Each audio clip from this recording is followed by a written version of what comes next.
Hello friends, welcome to legal facts. तो आज का केस है Kasturi Lal Raliaram Jain versus state of UP AIR 1965 SC 1039। चलिए जानते हैं इस केस में क्या है। So what are the facts of this case. इस केस में क्या होता है, रालिया राम एक पार्टनर था इन हिज रजिस्टर्ड फर्म, और उसकी वो रजिस्टर्ड फर्म क्या करती थी, वो डील करती थी बुलियन में एट अमृतसर। ठीक है, अमृतसर में थी वो, और बुलियन मीन्स सोने चांदी की खरीद बेच करती थी वो फर्म। ठीक है, उसमें एक पार्टनर था जिसका नाम है रालिया राम। ठीक है, अब क्या होता है, सितंबर 1947 में रालिया राम जाता है मेरठ में सोने की खरीद बेच करने। ठीक है, तो वो मेरठ मार्केट में पहुंच जाता है। ठीक है, but he was taken into custody by 3 police constables. जो 3 पुलिस कॉन्स्टेबल्स होते हैं वो रालिया राम को कस्टडी में ले लेते हैं। उनको शक होता है कि रालिया राम के पास चुराई हुई प्रॉपर्टी है। ठीक है, तो वो रालिया राम को कस्टडी में ले लेते हैं। He was detained in the police lockup. उसे जेल में बंद कर देते हैं, उसे जेल में रखा जाता है, और उसकी जो बिलोंगिंग्स होती है यानी कि सोने और चांदी, उसको अपने पास रख लेती है पुलिस। ठीक है, वो छोड़ दिया जाता है। ठीक है, जेल से निकाल देते हैं, उसको बाहर छोड़ देते हैं। एंड उसके बाद जो चांदी होती है वो भी लौटा दी जाती है। ठीक है, उसको चांदी वापस दे दी जाती है उसकी, लेकिन गोल्ड नहीं मिलता अभी भी, सोना भी वापस नहीं करते वो पुलिस वाले। Ralia Ram made repeated demands for the return of the gold, but he could not recover the gold from the police officers. Ralia Ram बार बार कहता है कि मुझे अपना सोना वापस दे दो, लेकिन उसे गोल्ड वापस नहीं मिलता। ठीक है, he therefore filed a suit against the state of UP for the recovery of his gold. ठीक है, इसी वजह से वो केस फाइल कर देता है यूपी स्टेट पे। ठीक है, ताकि उसे अपना सोना वापस मिल सके। सो अब क्लेम क्या होता है यहाँ पे दोनों पार्टीज का। रालिया राम कहता है कि that the gold seize from him, जो गोल्ड लिया गया था उसको या फिर तो लौटा दो, या फिर उसके ऑल्टरनेटिव में उसकी जो वैल्यू है, उसकी वैल्यू के अनुसार जो पैसा बनता है वो मुझे दे दो। ठीक है, this is was the Ralia Ram claim. ठीक है, अब दूसरी तरफ से कौन सी पार्टी है, that is the state of UP.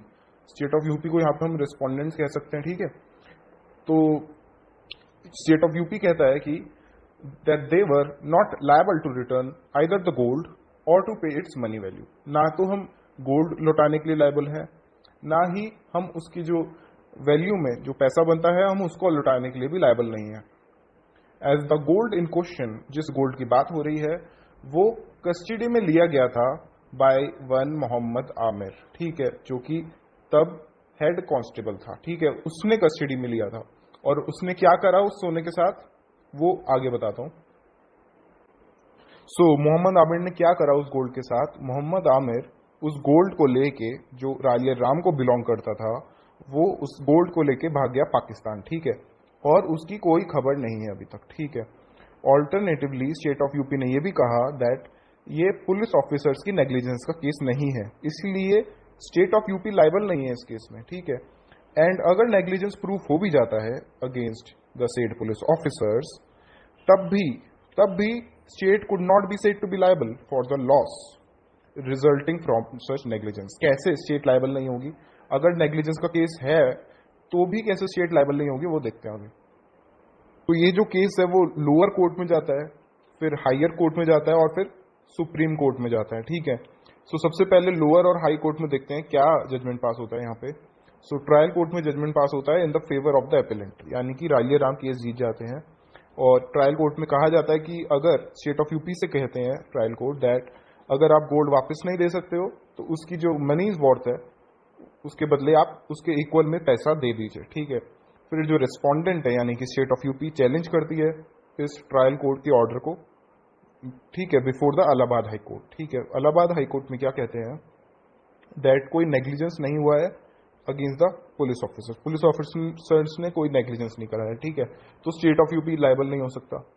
उसके बाद इलाहाबाद हाई कोर्ट कहते हैं दैट अगर हम मान भी लेते हैं कि नेग्लिजेंस हुआ है पुलिस ऑफिसर्स से, और उस नेग्लिजेंस की वजह से लॉस हुआ है गोल्ड का, तब भी जो एपिलेंट्स का क्लेम है for a money decree against the respondent against the state of UP, तब भी वो जस्टिफाई नहीं होगा। अगर नेग्लिजेंस फाइंड होता है तब भी स्टेट ऑफ यूपी लायबल नहीं होगा। वो मैं अभी आगे बताऊंगा सुप्रीम कोर्ट के जजमेंट में कि ये ऐसा क्यों है। ठीक है, तो फिर ये हो गया इलाहाबाद हाई कोर्ट का डिसीजन। ठीक है, अब एपिलेंट यानी कि रालिया राम जाते हैं सुप्रीम कोर्ट में बाय एन अपील। ठीक है, सो अब सुप्रीम कोर्ट क्या डिसीजन पास करती है इस केस में? सुप्रीम कोर्ट कहती है that the act was done by the police officers in the exercise of the sovereign powers.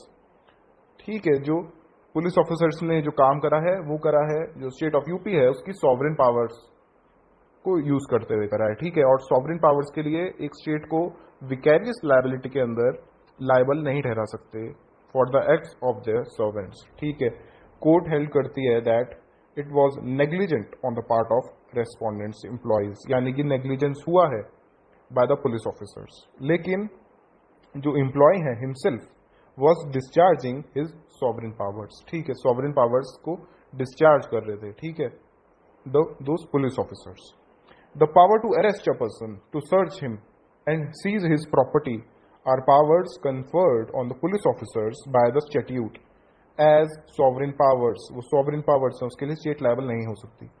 Hence the state was held not to be liable। ठीक है, तो ये है सुप्रीम कोर्ट का डिसीजन। यहाँ पे रालिया राम हार जाता है, स्टेट ऑफ यूपी जीत जाती है। Now what are sovereign powers? Sovereign powers वो होती हैं जो एक आम आदमी के पास पावर नहीं होती। ठीक है,